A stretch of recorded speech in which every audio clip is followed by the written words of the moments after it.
Bezrat Hashem, B'Siyata Dishmaya, on va essayer de faire du l'écouter à la fois ce matin. Rabbi Nathan de Breslev, comme on dit, c'est le principal élève de Rabbi Nachman. Et il a écrit, qu'il a commencé d'ailleurs du vivant de Rabbeinu, à partir des enseignements de Rabbi Nachman de Breslev, il a écrit le l'écouter à la fois.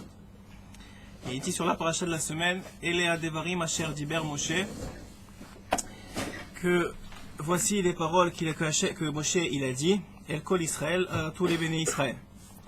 Il dit, Rabbi Nathan, Elea Devarim Asher Diber Moshe, Afalpi, malgré le fait que chez Tochacha ou Davar Gadol, que le fait, la remontrance, la Tochacha, c'est quelque chose de très important, c'est quelque chose de très grand. Mutal al Kol Echad mi Israël, et il est bien que tout homme Israël il fasse attention à son prochain et qu'il puisse le conseiller dans la bonne voie qu'il doit suivre. Qu'il voit que son prochain et son ami, il ne fait pas ce qu'il a à faire, il ne fait pas ce qu'il devrait faire dans son avodat Hashem, et il comprend que Bémet c'est pas la voie à suivre, et donc il voit ça. Et c'est écrit même dans le passage de Vaïkra qu'il y a une mitzvah, qu'il y a une mitzvah de faire des remontrances à ton prochain. Malgré ça, nous dit Rabbeinu et nous dit Rabbi Nathan dans l'écoute à la chot, c'est pas tout le monde qui est capable de faire des remontrances. Comme il a dit Rabbi Akiva, Tameha ani im yesh bador razeh mi sheyachol leochiach. Je ne sais pas si dans mon propre génération, la génération de Rabbi Akiva, on parle de la génération des Amoraïm maintenant, on parle des Tanaïm, et on parle de la génération des Tanaïm, donc des générations d'un niveau exceptionnellement grand. Et lui, il dit, dans ma génération, je ne sais pas s'il y a quelqu'un qui est capable de faire une remontrance. Comme c'est rapporté, c'est rapporté l'image suivante, le machal suivant, que quand tu veux maintenant faire une tochecha, si la tochecha elle est rasvé shalom mal faite, parce que c'est par haine de l'autre que tu le fais, ou parce que tu n'as pas assez d'amour pour l'autre quand tu le fais, tu n'as pas assez d'amour, c'est plus pour montrer que tu es supérieur à l'autre, rasvé shalom, alors tout de suite ça va créer une sorte de gamme chez l'autre, il va ressentir ça, l'autre à qui tu parles. C'est pour ça que si jamais tu veux, même dans ta famille, même avec ta femme, même avec tes enfants, il faut faire extrêmement attention. Si Rabbi Akiva il nous dit que lui, dans sa génération, il n'était pas capable de faire ça, c'est à plus forte raison nous. Qu'est-ce qu'on a? Il faut que c'est un événement quand on parle à quelqu'un d'autre, il faut que ce soit complètement pur, dénué de toute gava, dénué de tout intérêt personnel, que c'est seulement les Shem Shamaim, que c'est seulement pour lui, pour l'amour de lui, que lui tu vois que dans le derech où il va, ça te fait de la peine de voir qu'il va perdre son olam haba, il va pas gagner autant qu'il pourrait gagner. Alors tu veux lui parler, mais combien il faut faire attention d'abord, il y a des conditions pour ça. Comme nous rapporte Razal, il faut parler d'abord tout seul avec la personne, jamais en public. Ensuite, il faut l'entourer de milliards de mots d'amour avant de pouvoir, de milliards de compliments avant de pouvoir dire une tochacha. Ça veut dire, il faut l'enduire de miel. Que la personne, elle ressent que c'est vrai, béhémen par amour pour lui que tu lui parles. Et à ce moment-là, peut-être tu as une chance d'arriver à faire changer la personne. Et encore une fois, comme on dit à chaque fois, les divrei Rabbeinu, de voir le bon dans chacun. Ça veut dire qu'à partir du moment où tu vois le bon, alors peut-être tu vas arriver, si tu vois le bon, de comprendre que la personne, tu lui dis, écoute, tu es extraordinaire, je vois combien tu as un potentiel extraordinaire, ça me fait de la peine de voir. Et la vérité, on peut faire ça seulement avec les gens très très proches de nous, parce qu'on n'est pas au niveau d'aimer malheureusement tout un Israël, de la même façon que tu aimes ta femme ou tes enfants. C'est malheureusement le cas, c'est comme l'histoire qui est rapportée que il y avait un grand sadique, il me semble que c'est le Noam Elimelech. Le Noam Elimelech, il est rentré chez lui, il faisait, pour Tikkun, il allait dans les villes, il se mettait lui-même en galoute. Il se forçait à être en galoute pour faire son Tikkun. Et le Noam Elimelech, quand il est rentré chez lui un jour, il a entendu qu'il y avait un feu dans son bâtiment, dans l'endroit où il vivait. Et il a eu très très peur, il a commencé à courir pour voir si c'était pas un de sa famille qui était pris par le feu. Et quand il a vu que c'était la maison d'à côté, il a senti un soulagement. Il a dit, wow, qu'est-ce qui se passe? Il est reparti tout de suite, il n'est même pas rentré dire bonjour ni à sa femme ni à ses enfants, il est reparti tout de suite en galoute. Parce qu'il a compris quoi, moi, à mon niveau, j'ai plus de peine pour moi-même et pour ma famille que pour un autre juif qui est à côté de moi. Quand j'ai vu que c'était un autre juif à qui ça arrivait, j'ai pas ressenti le même ressentiment. Donc on parle maintenant de Rabbi Akiva, du Noam Elimelech, des gens extrêmement grands qui n'arrivaient pas à ce niveau-là. À ce niveau-là. Alors à plus forte raison, nous, comment on doit faire attention quand on parle aux autres, de parler seulement du bien, de les renforcer dans les voies positives, comme il dit Rabbeinu, que quand tu mets du positif dans l'autre, quand tu vois le positif, alors le positif va prendre de plus en plus de place. Et même avec tes enfants, quand tu vois le positif chez lui, même si tout le monde a des défauts, mais si tu focuses sur le positif, tu mets la concentration sur le positif, tu lui donnes de la confiance en soi, pas de la gava, chas v'shalom. Pas que lui, maintenant, il va chez son frère, il dit, tu vois, papa, il m'a dit, je suis comme ça, je suis comme ça. Non. Que lui, tu sens quand il a besoin, l'enfant, il a besoin que tu lui dises combien il est bon, combien il fait les bonnes choses, combien il a besoin de toi, il a besoin de cette parole-là. Ça le construit. C'est ça qui va faire que ça va être un homme. C'est ça qui va faire qu'il va être indépendant. Sinon, il va toujours être dépendant des autres, de la vue des autres, comment les autres ils me voient, comment les autres ils pensent de moi. Tu vis plus à ce moment-là.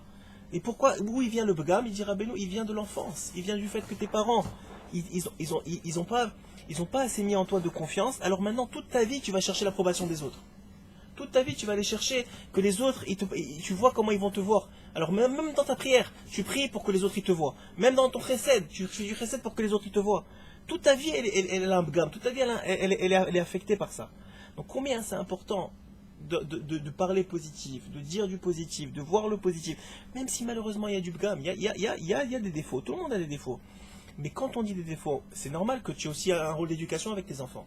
Mais quand tu dis un défaut, il doit être entouré d'amour, il doit être entouré, tu dois faire attention où tu parles, comment tu parles, etc. Donc c'est ça qu'il dit ici Rabbi Nathan. Ve'im Rabbi Akiva Amarzot Bedoro. Si Rabbi Akiva il a parlé comme ça dans sa génération, Kol Sheken Badorazé, Kol Sheken, à plus forte raison dans notre génération, chez l'Arshav, qui chez Amochiach Enora ou il est que celui on n'est pas capable de donner une remontrance à quelqu'un d'autre, parce que nous-mêmes, comme c'est rapporté, que toi, quand tu fais mal la remontrance, c'est comme une pierre que tu jettes sur l'autre.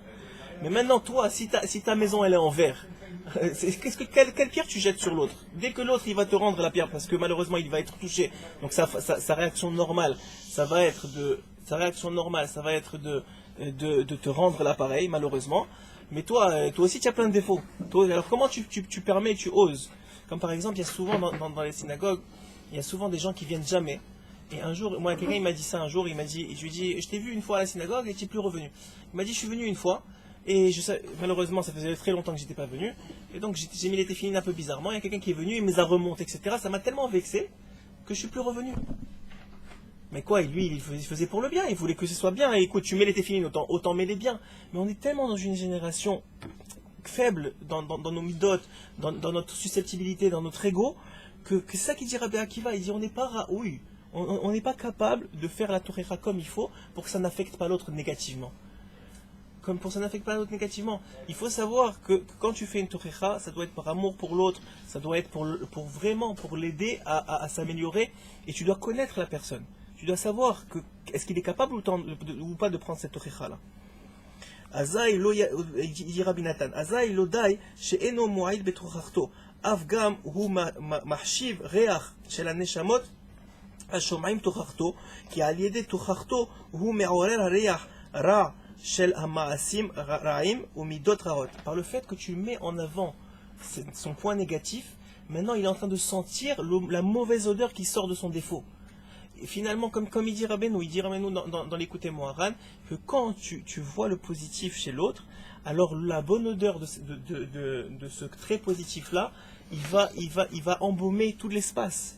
Non seulement l'autre, il va sentir que tu l'aimes, donc ça va le motiver à avancer. Et même avec Hashem Yitbarach, comme on disait hier, Hashem Yitbarach, il fait en sorte de te montrer tes points positifs souvent. Il va te donner des petits cadeaux, des petits bonbons, il montre qu'il est là avec toi. Et tu te rends, grâce à ça, ça te fait sentir que tu es privilégié. Ce privilège-là, c'est là où tu trouves ta force de grandir. Où l'enfant il trouve la force de grandir? Dans le fait qu'il se sent privilégié, qu'il sent que ses parents il l'aiment. C'est là-bas où tu trouves la force. C'est dans le bon que tu trouves la force de grandir. L'énergie elle est dans le bon. L'énergie elle est dans les bonnes paroles, dans la bonne vision des choses. C'est là où tu trouves une énergie positive pour grandir. Parce que si tu grandis avec l'énergie négative, pour par exemple grandir pour être mieux que les autres, comme souvent chez les goïms, il y a cet esprit malsain de compétition. Alors à ce moment-là, c'est vrai que tu grandis, c'est vrai que tu t'es poussé, tu dors pas la nuit pour étudier les examens, etc. Mais pourquoi? Pour qu'à la fin tu sois meilleur que l'autre, et à la fin tu es encore plus malheureux.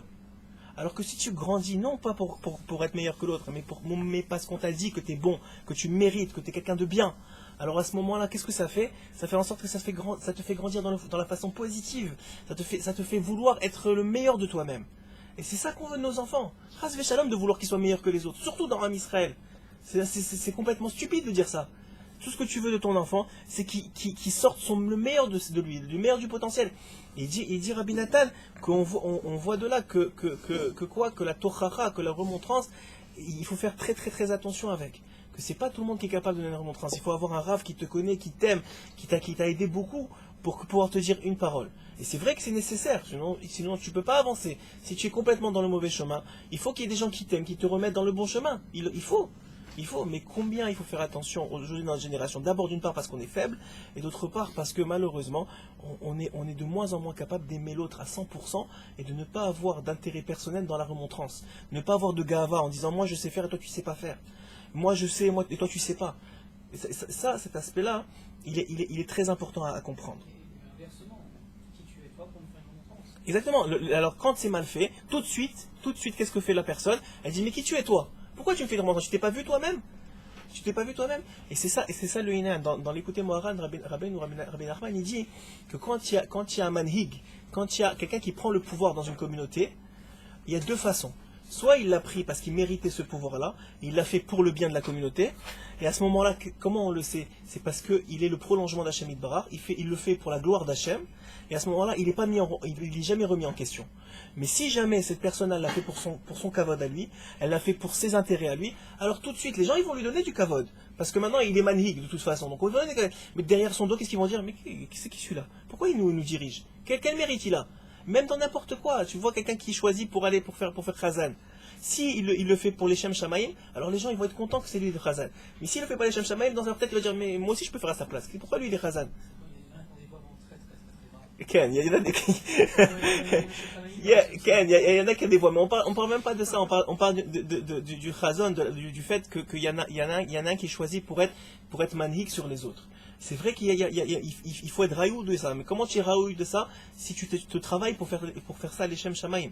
Et dans la Tochacha, c'est ça le secret de la Tochacha. Si tu veux être capable de faire des remontrances, même si aujourd'hui beaucoup de rabbanim nous disent qu'aujourd'hui on n'est pas capable de faire ça, et c'est ce qui est rapporté par Ibn Nathan dans ce d'écouter à la pote, que Rabbi Akiva lui-même, il dit que dans sa génération, il y avait personne pour faire ça, il n'y avait plus personne pour être capable de faire ça. C'est simplement de dire que le secret, il est dans l'amour que tu donnes dans tes mots, que c'est seulement pour aider l'autre. זה דבר שיש לו ריח שאינו טוב. כל זמן שאין מזיזים אותו הדבר, אין מרגישים הריח רע. אבל כשמתחילים להזיז אותו הדבר, אזי מעוררים הריח רע. Donc on voit que dès que tu viens et tu parles du mauvais sur l'autre, même pour son bien, mais s'il y a une partie de pas bon dans ça, ça va faire en sorte que lui, on est dans une génération où on va pas avoir le positif, on va pas être capable souvent dans les autres générations. Pourquoi les modes d'éducation ils ont changé? Avant, quand tu voyais dans les pays comme au Maroc, en Tunisie, comment ils apprenaient la Torah? Ils leur tapaient dessus. Ils leur tapaient dessus. Et ça marchait. Aujourd'hui, tu tapes sur quelqu'un, mais l'enfant, il veut plus aller à l'école. Il veut plus sortir de son lit. Aujourd'hui, si on était dans les mêmes modes qu'avant, mais l'enfant, il veut plus sortir de son lit. Il te dit, papa, je veux pas aller à l'école. C'est fini pour moi l'école. Moi, je connais quelqu'un, il a maintenant 60 ans. Il a fait tchouva vers l'âge de 50 ans. Et un jour, on parlait de pourquoi il a fait tchouva, etc. Et pourquoi il s'est éloigné. Il était d'une famille qui était quand même assez religieuse. Il m'a dit, un jour, je suis allé à l'école et j'étais malade la veille et j'avais pas fait mes devoirs. Qu'est-ce qu'il a fait le moré? Il m'a frappé. Il a mis, tu sais, la règle avec les doigts là, il m'a frappé. Depuis, j'ai fait semblant d'être religieux jusqu'à que j'ai eu la chance de faire mon choix et je suis parti complètement à l'envers. Et bah, au Hachem à 50 ans, il m'a ramené. À 50 ans, il m'a ramené. Ça veut dire il a perdu 30 ans pour un coup de règle. C'est sérieux, ça fait pas de sens. Aujourd'hui, dans les générations, on a besoin d'amour. On a besoin qu'on nous dise le bien qu'on a en nous. Parce qu'aujourd'hui, il y a quelques générations, ils étaient capables de prendre ça et de dire ok, je vais travailler, je vais être plus fort, je vais me renforcer dans la Avodat Hashem. Aujourd'hui, la Avodat Hashem, elle passe par le fait de dire des bonnes paroles. Kemoken, al yedei tuchacha shel mi she'eno ra'ui leochiyah. על ידי זה מזיזין ומעוררים הריח רע של המעשים רעים ומידות רעות של האנשים שמוכיחם. Parce que nous, on n'est pas capable de faire une touracha comme il faut, alors au lieu de faire sortir le bon de cette touracha là, tu vas faire sortir la mauvaise odeur. ועל כן הוא מבהיש ריחם, ועל ידי זה הוא מחליש את הנשמות שלהם, ועל ידי זה נפסק השפע מכל העולמות התלויים באלו הנשמות. Et là, il parle de concepts un peu plus kabbalistiques, un peu plus élevés, qui parlent que dans chaque action, dans chaque événement, il y a un nitzot, il y a une étincelle de neshama, une étincelle de vie. Il y a une étincelle de vie, et au lieu d'aller chercher l'étincelle positive, au lieu d'aller donner vie au trait de caractère, à l'aspect positif de la personne, il va donner le contraire, il va l'éteindre, il va aller chercher ça des macros, des sitrahara, il va chercher ça de la royauté négative. Il va faire en sorte maintenant que même le bien qui est chez lui, il va le transformer en mal, il va le mettre au service du mal. Il va le mettre au service du mal. Et c'est pour ça aussi qu'un sod que nous dit Rabbeinu, c'est qu'aujourd'hui on n'est tellement pas prêt à prendre les touracha que Rabbi Nachman il a fait quoi? Il a fait ce qu'on appelle des sipurim. Le sod des sipurim, des contes qu'il a fait, c'est que dedans il y a de la touracha, dedans il y a des sodotes, il y a des secrets. Mais comme on n'est pas capable de les prendre, alors il les a cachés dans des histoires. Et un sod aussi qu'on peut apprendre de là, c'est que quand tu veux donner une leçon à ton fils, jamais ne le confronte face à face. Raconte-lui une histoire. Moi j'ai appris ça de ma femme. Ma femme, le soir, quand il y a quelque chose qui ne lui a pas plu dans la journée, elle prend mon fils de côté et elle lui raconte une histoire de quelqu'un, qui n'est pas lui, qui a fait la même chose. Et comment c'était pas bien, et comment il faudrait mieux s'améliorer. Et j'ai remarqué que mon fils le lendemain, il change son comportement. Parce qu'il n'a pas été touché directement. Il a appris à travers une autre histoire. Donc ça veut dire qu'aujourd'hui, il faut faire très très très attention comment on fait. Comment on se comporte. Parce qu'on peut créer beaucoup plus de dégâts qu'on ne fait de bien. Beaucoup plus de dégâts qu'on ne fait de bien. Comme il a dit, comme ils ont dit nos sages de mémoire Méli, dans Brachot, d'où on sait que on fait une bracha sur les odeurs. Toute neshama, toute âme, elle va te louer Hachem. וזהו דבר שהנשמה נהנית ממנו, ולא הגוף הווה אומר, זה הריח. Et on sait quoi que l'aspect de l'odeur, c'est un aspect spirituel. C'est d'ailleurs le seul aspect, le seul des 5 sens qui n'a pas été touché par la faute. Okay? C'est un sens qui est resté spirituel. Le réach, le nez, il a pas fauté. Donc c'est pour ça que c'est un aspect qui est finalement qui est beaucoup plus spirituel et qui est relié directement à la neshama. Et c'est pour ça aussi, entre parenthèses, que Rabbeinu il dit, on avait déjà dit ça, que quand tu es dans un endroit de Gdusha, respire, prends tout ça, tout l'air qui est autour de toi, prends-le, respire-le, parce qu'il va affecter positivement. C'est aussi pour ça que qu'est-ce que Chazal ils ont institué à Motsai Shabbat, à la fin de Shabbat, pour nous réconforter du fait que maintenant la Neshama Yetera, elle va sortir de nous, donc on va perdre une partie de Gdusha, on ressent des odeurs.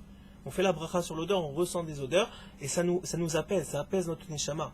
C'est-à-dire que l'odeur, elle est là pour apprendre. Et le chidouche de Rabbi Nathan, évidemment au nom de Rabbi Nachman, c'est quoi? C'est que les bonnes actions, c'est que les bons traits de caractère, ça a des bonnes odeurs.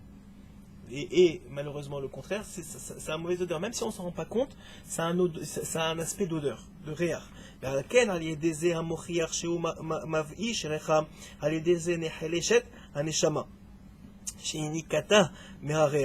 Et donc elle se renouvelle la neshama grâce à ça. Et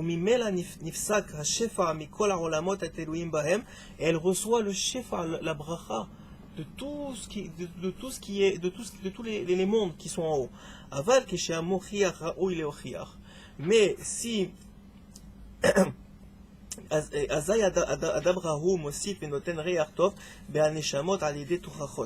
il faut arriver à ressortir le bon de la tochacha.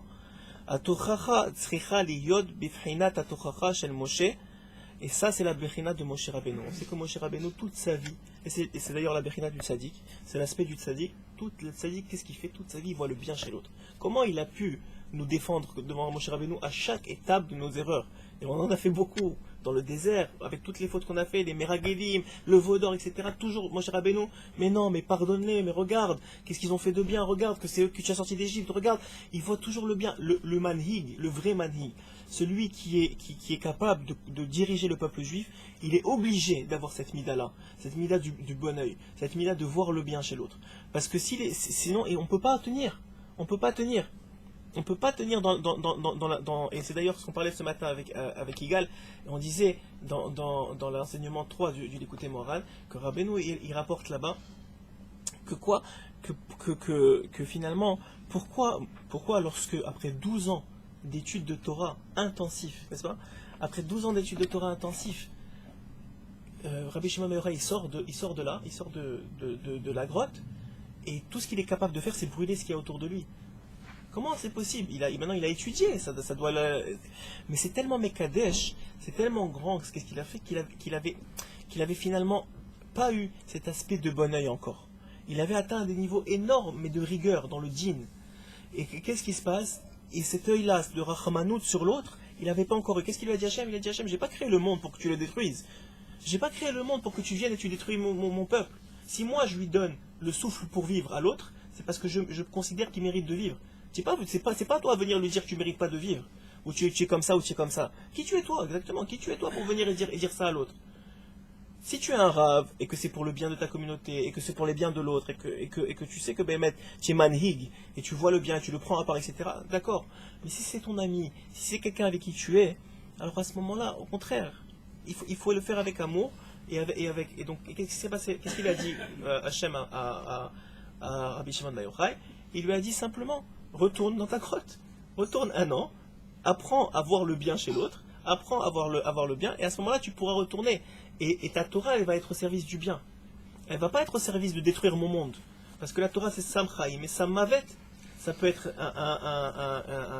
une voie de vie et une voie de mort. Ça veut dire que quoi? Que la Torah, elle est là pour faire vivre. Elle est là pour faire vivre. Elle est là pour qu'il y ait du shalom entre nous.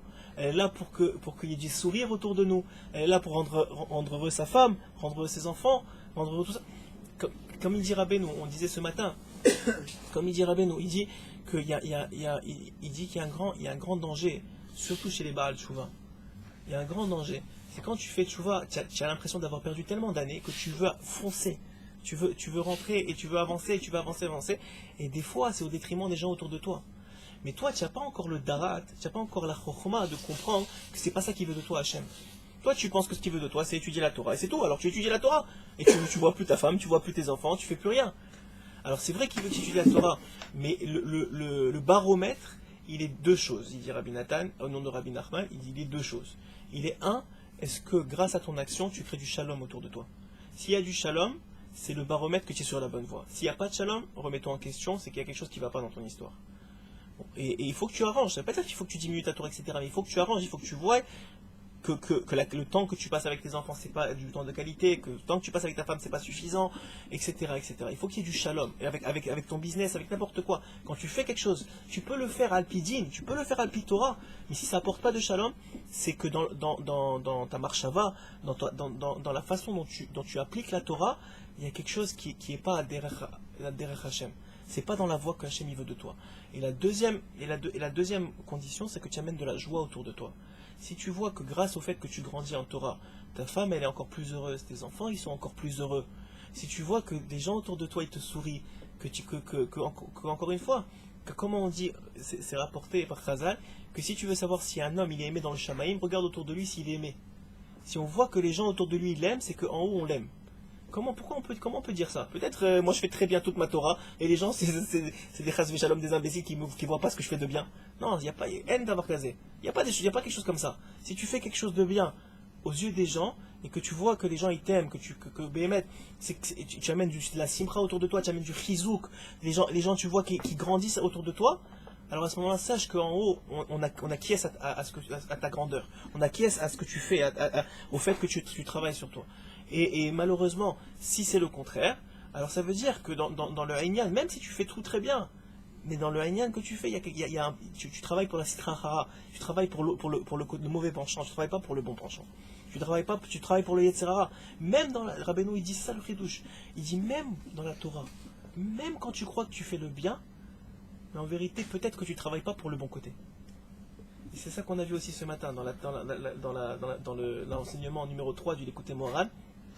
Rabbi Nachman il dit que quand tu étudies seulement la Gemara la journée, c'est un chidouche extraordinaire. Il dit si tu étudies la Torah seulement la journée, alors à ce moment-là, sache que obligatoirement, avec ton étude, va venir de la gava. Va venir un aspect négatif qui s'appelle le kavod, qui s'appelle la gava, c'est l'orgueil. Il va avoir de l'orgueil de ta Torah. Et toute la Torah que tu vas étudier pendant la journée, si c'est seulement la journée, alors la Torah que tu vas étudier pendant la journée, elle va t'amener à vouloir être rabbi, à vouloir qu'on t'appelle rabbi, à vouloir qu'on t'honore. Mais si maintenant tu viens toi tout seul, ou en tout cas en petit groupe la nuit, étudier la Torah, alors la Torah, la Gemara que tu vas étudier la nuit, qui est un aspect de Hanava, qui est un aspect d'humilité, que la nuit, Hachem, comme on a dit, c'est une question de Emouna. La Emouna, on dit dans le schéma Israël de la nuit, qu'on parle de Emouna, ça veut dire qu'il y a un aspect de foi, il y a un aspect qui rien n'est dévoilé, et tout le monde dort, etc. Donc toi, tu te lèves la nuit, en particulier à Chatzot Laila, qui est le moment, donc le minuit relatif, Chatzot Laila, que Rabbeinu il dit, que Rabbi Nachman il dit que c'est 6 heures après Tzeta Kochavim. Alors 6 heures après Tzeta Kochavim, là-bas, à ce moment-là, Hachem, là-bas, la Gemara dans Brachot, elle dit que Hachem, il rentre dans le Gan Eden. À ce moment-là, il rentre dans le Gan Eden avec Sadikim, et il y a un chut shel chesed, il y a un fil de chesed qui descend sur l'homme qui est réveillé à ce moment-là. À tel point que Rabbeinu dit, même si tu fais rien, si tu dis pas la Torah, juste t'y réveiller à ce moment-là, tu reçois de ce chesed-là. Tu reçois de cette grâce-là, tu reçois de cette bonté-là que Hachem y donne. Juste le fait d'être réveillé à Chatzot, même tu fais rien, tu es en train de faire tes comptes, tu rattrapes ton travail de la journée, juste le fait que tu es réveillé à ce moment-là, il y a dans le monde un chesed. Et à l'inverse, il dit Rabbeinu, il dit à l'inverse, celui qui dort, bon, on n'est pas au niveau, c'est peut-être un peu difficile de dire ça, mais celui qui dort, c'est comme si Hachem lui dit, écoute, je t'ai ouvert la banque de telle heure à telle heure, et toi tu dors. Mais ça veut dire quoi? Tu ne donnes pas d'importance à la banque que je t'ai ouvert, tous les millions que je t'ai donnés. Le chesed, c'est un chesed extraordinaire. Alors il dit quoi? Il dit qu'à ce moment... Hein? Pas mal. Quel? Ça veut dire... Il faut que tu sois avec tes enfants, il faut que tu puisses trouver du temps pour tes enfants, que tu te lèves à 2 heures, que tu te lèves à Tfila, que tu sois dans le business. C'est beaucoup, hein? C'est un beau parcours. Alors chacun à son niveau. Ça donne envie. Ça donne... chacun à son niveau. Ça veut dire que... Bien sûr, c'est difficile. C'est très difficile. Mais, encore une fois, c'est pas une question de quantité. Nous, on a été éduqués qu'il faut faire beaucoup. Quand je dis étudier la nuit, ça peut être 10 minutes, ça peut être 5 minutes, ça peut être 1 minute. Tu as ouvert une Gemara, tu as lu une ligne. Mais tu l'as fait avec joie, c'est déjà énorme. C'est mieux, moi je pense, et de ce que j'ai compris de Rabbeinu, je pense que c'est mieux que d'étudier 1 heure avec Hatzvut, et d'être après énervé contre tes enfants et contre ta femme et contre tout ça.